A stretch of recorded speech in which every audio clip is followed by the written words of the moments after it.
Hey guys, अस्सलाम वालेकुम। I am doing great. Hopefully आप सब ठीक होंगे, खैरियत से होंगे, फर्स्ट क्लास होंगे। आज का दिन स्टार्ट हो चुका है यूनिवर्सिटी से। क्लासेस भी थी, लैब भी था और ऑनेस्टली पूरा दिन वहीं पे निकल गया और समहाउ हमने इस गर्मी में सरवाइव कर लिया। और फिर हम शाम में निकल गए शॉपिंग के लिए बिकॉज अभी तक मेरी ज्वेलरी फाइनल नहीं हुई। ड्रेस ऑलमोस्ट रेडी है बट मैचिंग ज्वेलरी मिलना लिटरली इम्पॉसिबल लग रहा है। सबसे पहले हम एक शॉप पे रुके और ऑनेस्टली यहाँ के डिज़ाइंस बहुत प्रिटी थे। लुक एट दिस, इतना एलिगेंट और क्लासी सेट था ये। लेकिन प्रॉब्लम ये थी कि मेरी ड्रेस के साथ एग्जैक्टली वाइब मैच नहीं हो रही थी, वरना मैं ये डेफिनेटली ले लेती। फिर हम एक और शॉप पे गए और यहाँ के डिज़ाइंस, ओह माय गॉड, इतने यहाँ के डिज़ाइन क्लासी और ट्रेडिशनल थे, इतने प्यारे थे। ऑनेस्टली इस डिज़ाइन की पर्ल डिटेलिंग बहुत एलिगेंट लग रही है, स्पेशली इसके इयरिंग्स बहुत प्रिटी हैं। मुझे इनकी फिनिशिंग और डिज़ाइन जनरली बहुत पसंद आया। और अगर आपको वेडिंग या फेस्टिवल ज्वेलरी देख रहे हैं तो मैं इनका नंबर शेयर कर रही हूँ स्क्रीन पे, so you can definitely check them out. उसके बाद हम एक और शॉप पे गए, यहाँ के डिज़ाइन बहुत अच्छे थे। मोस्टली यहाँ पे सिल्वर और डायमंड स्टाइल ज्वेलरी थी बट मुझे अभी तक परफेक्ट मैचिंग पीस नहीं मिला, क्योंकि जब तक वाइब मैच ना हो ना तब तक सेटिस्फेक्शन नहीं होती है। उसके बाद नेक्स्ट डे हम हैदराबाद चले गए। ऑनेस्टली हैदराबाद की ट्रिप्स मुझे बहुत पसंद है क्योंकि यहाँ की वाइब भी डिफरेंट लगती है और रोड ट्रिप्स का तो अपना ही मज़ा होता है। और ट्रैवल वाले दिन वेदर भी बहुत अच्छा था। Clouds, cold breeze and road trips vibes literally perfect लग रही थी। घर पहुँचने में बहुत थक चुकी थी बट मेरा मूड था कुछ अच्छा बनाने का। सो डिनर के लिए मैंने कैसे दिया और पास्ता बनाया। कैसे दिया बहुत चीज़ी थी, exactly the way I like it. और पास्ता भी बहुत स्पाइसी था। सो दोनों का कॉम्बो बहुत अच्छा लग रहा था। Honestly homemade food after travelling just hits different. Dinner के बाद मुझे नींद बिल्कुल भी नहीं आ रही थी और रैंडमली मेरा मूड हो गया बेकिंग करने का। लेट नाइट बेकिंग ऑनेस्टली मुझे थेरेपी लगती है। सो मैंने डिसाइड किया कि आज मार्बल केक बनाते हैं।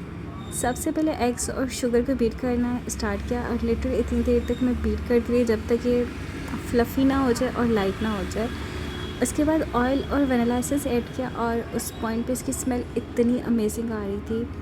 ड्राई इंग्रेडिएंट्स मैंने ऑलरेडी प्रिपेयर करके रखे थे, all purpose flower, baking powder and baking soda. सबको अच्छी तरह सिफ्ट करके साइड पे रख दिया था बिकॉज लम्स मुझे बिल्कुल भी नहीं पसंद। फिर स्लोली ड्राई मिक्सर को एग मिक्सर में ऐड किया और जेंटली फोल्ड करती गई। बैटर हाफ सेपरेट किया और उसमें cocoa powder and chocolate essence add किया। ऑनेस्टली मार्बल केक का बेस्ट पार्ट ये होता है कि सिंपल बैटर एकदम एस्थेटिक लगने लगता है। फिर मोल्ड में 2 स्पून वनीला बैटर और उसके ऊपर चॉकलेट बैटर और ऐसी सारी लेयर्स क्रिएट कर दी। उसके बाद स्कीवर से स्वेल्स डिज़ाइन बना दिया, which is literally my favourite part. Bake होने के टाइम पे पूरा किचन लिटरली बेकरी जैसा स्मेल कर रहा था और उस मोमेंट पे मुझे बस फ्रेश केक और चाय चाहिए थी। कंप्लीट रेसिपी मैं डिस्क्रिप्शन में मेंशन कर दूँगी। Just look at the layers, how pretty it is.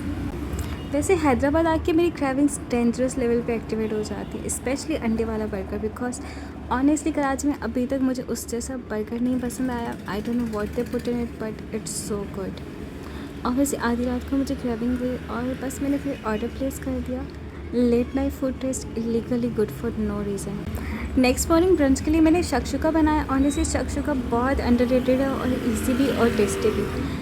उसके बाद हम शॉपिंग के लिए निकल गए बिकॉज स्टिल मेरी ज्वेलरी फाइनल नहीं हुई है। एट दिस पॉइंट मुझे लग रहा है कि शादी की डेट आ जाएगी लेकिन मेरी ज्वेलरी फाइनल नहीं होगी।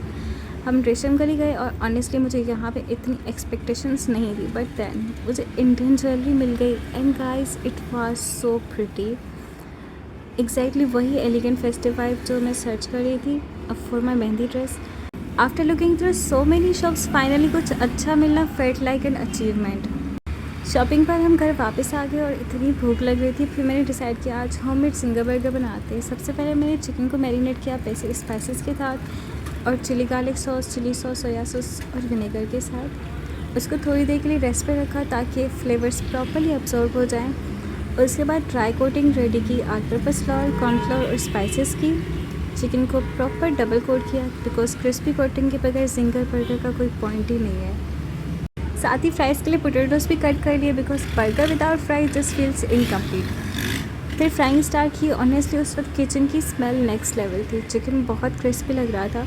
फिर बर्गर सॉस भी मैंने होममेड बनाई, मायोनेज़, चिली गार्लिक सॉस और chilli sauce and a little bit of mustard paste. फिर असेंबलिंग स्टार्ट की, बन पे सॉस, फिर कैबेज, फिर crispy chicken and honestly burgers बहुत अच्छे लग रहे थे। प्राइस थोड़ी सी ऑफ लग रही थी मुझे, I don't know why, but taste wise everything was so good. And that's it for today's vlog. Honestly ये व्लॉग बहुत रैंडम था। Shopping, food, packing, cravings, literally everything, but these are my favourite kind of days. Hopefully you guys enjoyed watching this vlog. अगर अच्छा लगा हो तो don't forget to like, comment and subscribe. मिलते हैं नेक्स्ट व्लॉग में, तब तक अल्लाह हाफिज़।